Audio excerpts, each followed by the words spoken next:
पहला प्रातिहार्य हमने देखा अशोक तरु। अब दूसरे प्रातिहार्य की तरफ चलते हैं जो है सिंहासन प्रातिहार्य। सिंहासन प्रातिहार्य देखेंगे, एक मिनट।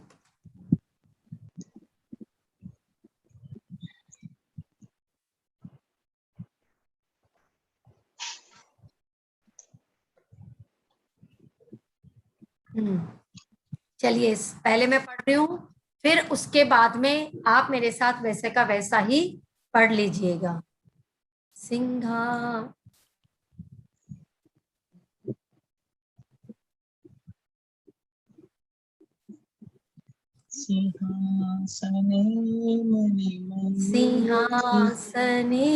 मणिमयूख शिखा विचित्रे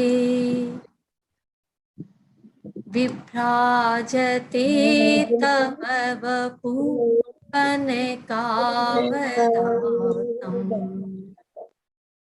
बिम्बं वियत् विलसदंशुलितावितानम् तुंगोदयाद्रिशिरसीव सहस्ररश्मि। ठीक है, वापस से देखिए। सिंहासने मणिमयूख शिखा विचित्रे विभ्राजते तव वपु कनकावदातम् बिम्बं वियत् विलसदंशुलितावितानम् तुंगोदयाद्रिशिरसीव सहस्ररश्मि। हाँ, सबने पढ़ा श्लोक। अब इस श्लोक को हम इसके पहले इसके वर्ड मीनिंग से देखते हैं। वर्ड मीनिंग देखिए, मणिमयूख, मणियों की किरणों के, मणियों की क्या है, किरणें। वो जो भगवान का सिंहासन है वो कैसा सिंहासन है, मणियों से युक्त है, और उन मणियों से क्या निकल रही है, किरणें निकल रही है। और शिखा विचित्रे, शिखा विचित्रे मतलब मणियों का जो अग्र भाग है उससे एकदम पंक्ति में शोभित, एकदम सुंदर, जैसे सूरज के चारों तरफ की जो किरणें होती है जैसी निकलती ना, ठीक वैसी ही मणि से किरणें निकल रही है। सिंहासने यानी सिंहासन पर, तव, तव मीन्स आपका, कनकावदातम, कनक किसको बोलते हैं, कनक मीन्स स्वर्ण, तो स्वर्ण के समान स्वच्छ निर्मल सुंदर किरणें निकल रही है। वपु, वपु मीन्स शरीर। क्या कहना चाह रहे हैं मानतुंग स्वामी, इन दो लाइनों में क्या बोल रहे हैं कि हे प्रभु आप किस पर विराजमान हो, सिंहासन पर, सिंहासन पर आप विराजमान हो, और जो वो सिंहासन है मणियों से युक्त है, और उन मणियों से किरणें निकल रही है, और वो किरणें भी एकदम पंक्तिबद्ध होकर के निकल रही है। तो उस पर आपका शरीर क्या है, शोभायमान हो रहा है। अब किस तरह से शोभायमान हो रहा है, इसको फिर एग्जाम्पल देकर के बताया है। तुंगोदयाद्रि यानी ऊंचे उदयाचल पर, उदयाचल पर्वत पर, तुंगो ऊंचा जो है उदयाचल पर्वत, या इसे हम कह सकते हैं मेरू पर्वत। शिरसी, शिरसी मतलब शिखा, उदयाचल पर्वत के शिखर पर। अब शिखर मेरू पर्वत का शिखर बताया था ना कल आपको, वो मेरू पर्वत का शिखर। वियद, वियद मीन्स आकाश। विलसत, विलसत मीन्स शोभित, शोभायमान। क्या शोभायमान होता है, जो उदयाचल पर्वत का शिखर है उस शिखर पर आकाश में क्या शोभायमान होता है, अंशुलता वितानम, अंशु यानी किरणें, किरणों की जो लताएं हैं उनका समूह। तो ये क्या कहा है, अंशुलता वितानम मीन्स रूप लता समूह वाले। सहस्र रश्मि, सहस्र रश्मि मतलब सूर्य। बिंब मीन्स बिंब, इव, इव मीन्स समान, सूर्य के बिंब के समान विभ्राजते, विभ्राजते मीन्स शोभायमान हो रहा है। पहले तो उन्होंने बताया कि सिंहासन जो है वह मणियों का बना हुआ है और मणियों से क्या निकल रही है, किरणें निकल रही है, बिल्कुल पंक्तिबद्ध किरणें निकल रही है और उस पर आपका शरीर प्रभु शोभायमान हो रहा है।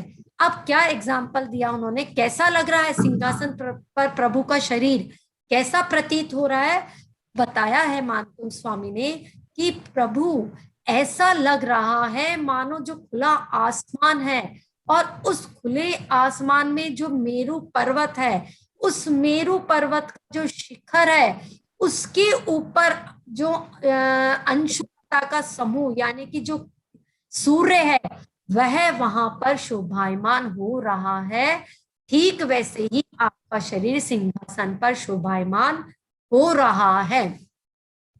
देखिए इसका शॉर्ट वाला अर्थ देख लेते हैं, क्या कह रहे हैं, हे प्रभु, हे तेजस्वी मार्तंड, क्योंकि इसमें सूर्य की विवेचना की है तो हम इसको क्या संबोधित कर सकते हैं, हे तेजस्वी मार्तंड, उदयाचल की चोटी पर सूर्य बिंब जैसा लगता है वैसा आपका मनोहर शरीर सिंहासन पर सोने जैसा सुशोभित होता है। सिंहासन पर क्या हो रहा है, प्रभु का बिंब शोभायमान हो रहा है। ठीक है, अब सभी हाथ जोड़ लीजिए, मैं इसकी 2 लाइनें पढ़ने जा रही हूं।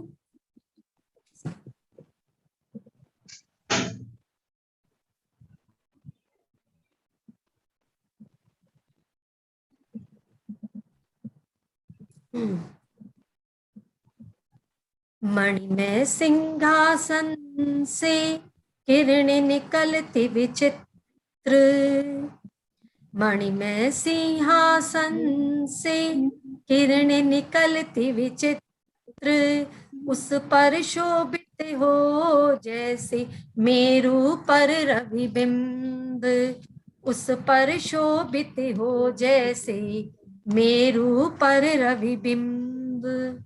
इन दोनों लाइनों से समझ में आ गया सबको कि जो मणिमय सिंहासन है उस सिंहासन पर उनकी मणियों से जो किरणें निकल रही है और वहां उस सिंहासन पर जो प्रभु विराजमान है, प्रभु का खुद का शरीर कैसा है, सुनहरा है, गोल्डन रेज वाला है, तो वो ऐसे शोभायमान हो रहा है जैसे मेरु पर्वत के शिखर पर मानो सूरज उग गया हो।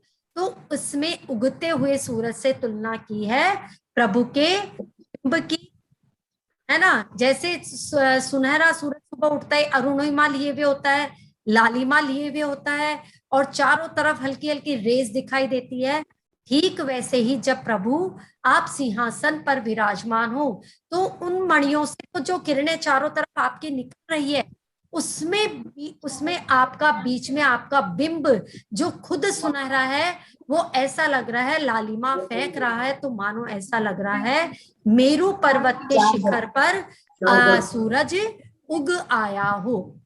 ठीक है, आया समझ में। अब ये सिंहासन जो प्रार्तिहार्य की आज हम कर रहे हैं, ये सिंहासन होता कैसा है ना, पहले इसके बारे में जान लेते हैं कि सिंहासन कैसा होता है। ये सिंहासन बहुत ऊंचा होता है, क्योंकि हमारे की ऊंचाई बहुत है तो वो सिंहासन की ऊंचाई भी बहुत अधिक होती है।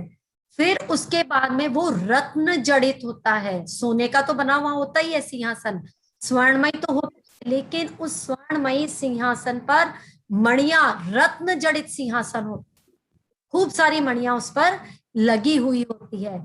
और साथ में जो दोनों हैंडल्स होते हैं ना उनके सिंहासन के हैंडल्स, वो कैसे होते हैं, वो शेर का जो खुला हुआ मुंह है, खुले दाढ़ वाला जो मुंह होता है शेर का, वैसे उसके हैंडल्स होते हैं। तो आपने ज्यादातर देखा भी होगा अगर सीरियल्स वगैरह टीवी में जो सिंहासन दिखाते हैं राजा महाराजा, वो कैसा दिखाते हैं, दोनों तरफ हैंडल होते हैं ना तो उस पर शेर बने और इस तरह का दिखाते हैं। तो ठीक वैसे ही खुले मुंह वाले शेर का तो उनका क्या होता है, आसन, सिंहासन होता है। लेकिन इसमें समझने वाली बात यह है कि प्रभु उस सिंहासन को छूते तक भी नहीं है, वो उससे 4 हाथ अंगुल ऊपर ही रहते हैं। अब देखो, हमने तो अपनी भक्ति प्रकट करने के लिए, या यूं कहें कि जो सौधर्म इंद्र आदि है, उन्होंने अपनी भक्ति को प्रकट करने के लिए क्या कर दिया, सिंहासन वैभव का शो किया, लेकिन प्रभु फिर भी उसको छूते तक भी नहीं है, वो उससे 4 अंगुल ऊपर रहते हैं। तो इससे हमें ये बात पता चलती है कि जैसे जैसे हम वैभव को छोड़ते जाते हैं, वो वैभव हमारे पीछे पीछे आता जाता है। तो प्रभु का सिंहासन की क्या क्या विशेषताएं हो गई? एक तो वो सिंहासन मणिमय स्वर्णमय है, रत्न जड़ित है, और विराट और विशाल है, बहुत ऊंचा उनका सिंहासन होता है। और साथ में जो दोनों हैंडल्स है उस पर शेर की मुख वाला क्या होता है, खुले दाढ़ वाले दोनों तरफ शेर होते हैं। अब हम सोचेंगे कि ये शेर क्यों होते हैं सिंहासन पे, शेर किसका प्रतीक है, शेर कैसा होता है स्वभाव से, कौन बताएगा? हाँ, कौन बताएगा? हैंड रेज कीजिए कि शेर स्वभाव से कैसा होता है, कौन बताएगा? हैंड रेज कीजिए जल्दी से। शेर का स्वभाव तो मनोहर जी बताइए, मनोहर जी माइक अनम्यूट कीजिए। क्रूर स्वभाव वाला। हाँ, क्रूर स्वभाव वाला होता है शेर, सबसे ज्यादा जिसको हम कहें ना खतरनाक, तो ऐसा होता है शेर। तो फिर सिंहासन पे शेर क्यों लगाया? इसका रीजन ये है क्योंकि शेर है तो क्रूरता का प्रतीक, लेकिन जो क्रूर हिंसक प्राणी है वह भी प्रभु की शरण में आकर के कैसे बन जाते हैं, अहिंसक बन जाते हैं, अपनी क्रूरता को छोड़ देते हैं। ये इस बात का प्रतीक है। मैं आपको बताती हूँ, जैसे महावीर स्वामी की स्टोरी है ये। महावीर स्वामी अपनी एक जो पर्याय थी उसमें क्या थे, सिंह थे, वो शेर थे। अब वो जब शेर की पर्याय में थे तो चारण रिद्धिधारी मुनि ऊपर आकाश मार्ग से गमन कर रहे थे, और आकाश मार्ग से जब वो गमन कर रहे थे, उन्होंने जब अपना उपदेश प्रारंभ किया तो वो शेर भी सुन रहा था, या यूं समझिए कि शेर को ही संबोधित कर रहे थे। तो जब उन्होंने अहिंसा के बारे में बताया चारण रिद्धिधारी मुनि ने, तो उस शेर को इतना ज्यादा पश्चाताप हुआ कि हाय, मैं क्या कर रहा हूं अपनी जिंदगी में, मैंने कितने पशुओं को मार मार के खाया है। वह उसी समय तत्क्षण उन नियम ले लेता है महाराज के सामने कि प्रभु, मैं अब क्या नहीं करूंगा, मैं अब मांसाहार नहीं करूंगा, चाहे मुझे मेरा जीवन ऐसे ही क्यों नहीं खो देना पड़े, लेकिन मैं अब मांसाहार नहीं करूंगा। उसी पर्याय में सिंह को क्या हो गई, सम्यक्त्व की प्राप्ति हो गई, और सम्यक्त्व की प्राप्ति होने से वो 16वें स्वर्ग में जाकर के क्या बन गए, अच्युतेंद्र देव बन गए, उनको स्वर्ग की पर्याय मिल गई। तो देखिए शेर भी क्या करता है, जब प्रभु की शरण में आ जाता है तो अपनी क्रूरता छोड़ देता है। तो ये जो दोनों तरफ शेर बने हुए हैं ये इस बात के ही परिचायक है। फिर दूसरा उनका खुला हुआ मुंह, खुला हुआ मुंह है वो भी वैसे तो इसी चीज का परिचायक है कि वो क्रूर है, लेकिन क्या होता है कि प्रभु की शरण में जाकर के वो अपनी क्रूरता छोड़ देता है और मांस का भक्षण करना छोड़ देता है। तो एक तो ये पता चले हमें सिंहासन पर जो शेर बने हुए वो क्यों। दूसरा जो इसका शेर और किस चीज का प्रतीक है, कौन बताएगा? जैसे एक जवाब तो आ गया था हमारे पास कि शेर क्रूर है, और क्या गुण है शेर में, कौन बताएगा? हैंड रेज कीजिए। राजा कैसा है होता है, शेर, कौन जंगल बताएगा? राजा, शेर राजा है, शेर जंगल का राजा है, यानी वो राजा क्यों है, अपनी वीरता की वजह से, है ना। वो उसमें इतना साहस है कि वो किसी को भी मार करके खा सकता है, तो वो अपने साहस का, वीरता का परिचय देता है। तो ठीक वैसे ही ये शेर लगाने का मतलब ही यही है कि अच्छा, जो राजा है वो बैठता है ना सिंहासन पर, और कोई तो नहीं बैठता, सामान्य आदमी नहीं बैठ सकता ना सिंहासन पर।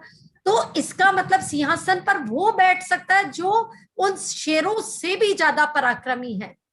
तो अब शेर तो पराक्रमी है, वीर है, तो उनसे भी ज्यादा पराक्रमी कौन हुए? हमारे प्रभु आदिनाथ भगवान, वो महापराक्रमी है। कैसे महापराक्रमी है? क्यों नहीं, क्योंकि उन्होंने इंद्रियों पर जीत हासिल कर ली, और जिन्होंने खुद पर जीत हासिल कर ली, इंद्रियों पर विजय हासिल कर ली, तो वो निश्चित रूप से महापराक्रमी है। तो ये जो दो चीजें हैं शेर वाली, ये इसी बात का परिचायक है कि हमारे प्रभु कैसे इंद्रिय विजयी हैं, और उनकी शरण में जो भी आ जाता है, चाहे वो क्रूर हो, हिंसक प्राणी हो, फिर भी वह अपनी क्रूरता को खत्म कर देते हैं और अहिंसक बन जाते हैं। तो ऐसा होता है हमारे प्रभु का महात्म्य। अब ये जो श्लोक है, क्योंकि हमने इसमें क्या देखा कि उदयाचल पर्वत पर जैसे मेरू के शिखर पर क्या उग रहा है, सूरज उग रहा है, और उगता हुआ सूरज प्रतीक होता है स्फूर्ति का। सबसे ज्यादा स्फूर्ति मिलती है सन रे से, जो सुबह मॉर्निंग वाला सन देखते हैं। तो अगर जिसको आलस आता हो, मान लीजिए, या जिसको काम करने का मन नहीं करता है, थका थका सा जो रहता है ना, थक जाते हैं थोड़ा थोड़ा सा काम करने में, तो उसके लिए हमारे को श्लोक नंबर 29 का पाठ करना चाहिए। अगर हमें अपनी बॉडी में एनर्जी लानी है, थकान दूर करनी है, तो इसका 20 मिनट के लिए मेडिटेशन करना है। और वो मेडिटेशन कैसे करना है कि आपको देखना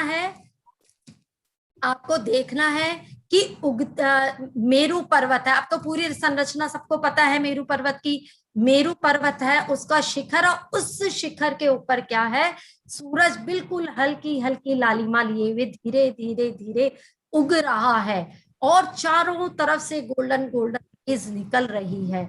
और इसको ध्यान करके फिर आप ध्यान करेंगे कि जो सिंहासन है, सिंहासन पर हमारे प्रभु विराजमान है, और सिंहासन पर तो देखना ही है, साथ में शेरों को भी देखना है। वो आप में क्या है, पराक्रम लाएंगे, वीरता लाएंगे, जो डर है ना, मन का डर, उसको भगाएंगे। तो ये मेडिटेशन आपको करना है, किसके लिए, अपने अंदर से डर को भगाने के लिए, थकान को भगाने के लिए, आलस को भगाने के लिए, और साथ में शरीर में क्या आ जाएगी, एक्टिविटी आ जाएगी, एक्टिवनेस आ जाएगी, और साथ ही साथ हम क्या बन जाएंगे, वीर और पराक्रमी बन जाएंगे। ठीक है। अब और साथ में ये जो श्लोक है, इसका पाठ हम करते हैं व्यसन को दूर करने के लिए। व्यसन को अगर हमें सभी तरह के अगर व्यसनों से मुक्ति पानी है, तो हमें इस श्लोक का पाठ करना चाहिए। अब हम चलते हैं मंत्र और रिद्धि की तरफ। सबसे पहले इसका मंत्र देखेंगे।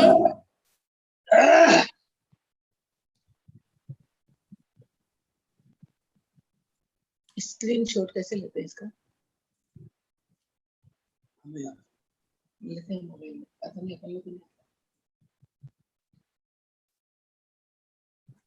हाँ, देखिए, ओम नमो नमो पासम विसहर लिंग मंतो विसहर नाम रकार मंतो सर्व सिद्धि मिये इह समरन ताणम मण्णे जागई कप्पे दुमच्चम सर्वार्थ सिद्धौ ओम नमः स्वाहा। ये जो समरन ताणम है, इसका प्रोनाउंसिएशन सभी ठीक करेंगे। समरन ताणम ऐसे बोलना है, कोई समरम और ताणम ऐसे मत पढ़ देना। समरन ताणम मरने जागई कप्पे दुमच्चम सर्वार्थ सिद्धौ ओम नमः स्वाहा। और इसकी रिद्धि है ओम ह्रीम अरम नमो घोर तवाणम ज्रोम ज्रोम नमः स्वाहा। ऐसे रिद्धिधारी मुनि जो घोर तपस्या करते हैं, उनको मेरा बारंबार प्रणाम, बारंबार प्रणाम। क्योंकि तपस्या के बल पर ही क्या करते हैं, तपस्या के बल से ही इंद्रिय विजयी हुआ जाता है। तो हमारे प्रभु जो इंद्रिय विजयी हुए, उन्होंने जो पराक्रम शो किया,